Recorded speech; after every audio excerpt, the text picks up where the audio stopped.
Kama kuna kolabo ambayo imewashtua watu wengi kwenye industry ya muziki wa Afrika Mashariki, basi ni hii ya Willy Paul na Otile Brown.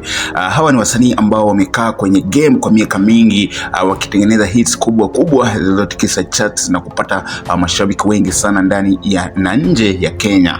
Kila mmoja ana style yake ya kipekee, na ndio maana mashabiki wengi walikuwa hawaamini siku moja wataweza kuingia studioni pamoja kufanya kolabo moja.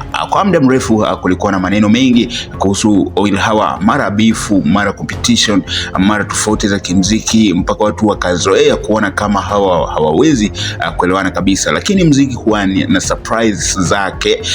Sasa taarifa kwamba wanakuja kuachia ngoma pamoja imezua mjadala mkubwa sana kwenye mitandao ya kijamii. Watu wengi wamekuwa kingoja kuona chemistry yao itakuwaje na kama kweli wataweza kudeliver kitu kikubwa kama ambavyo mashabiki wanatarajia.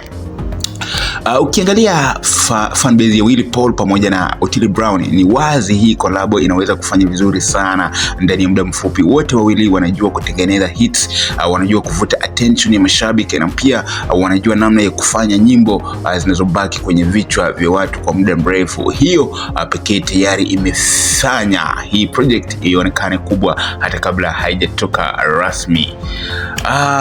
Kuna watu wanaoamini hii kolabo itavunja records kwa sababu imekuja wakati ambao hakuna aliyekuwa anatarajia kabisa.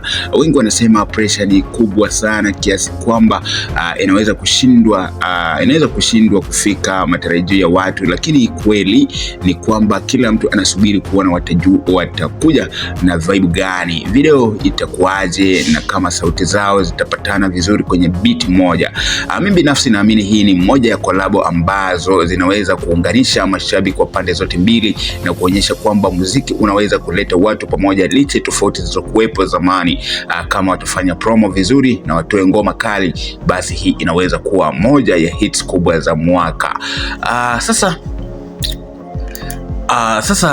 swali linalobaki kwako, unaamini kolabo ya Willy Paul na Otile Brown itaweza au haitaweza? Dondosha maoni yako hapo kwenye comment section na nitakuwa nikipitia kwa uzuri zaidi. Cha muhimu ni wewe kusubscribe, kucomment, kulike na kushare kwa watu wengi zaidi. Thank you for choosing Kenado Media as your primary news platform.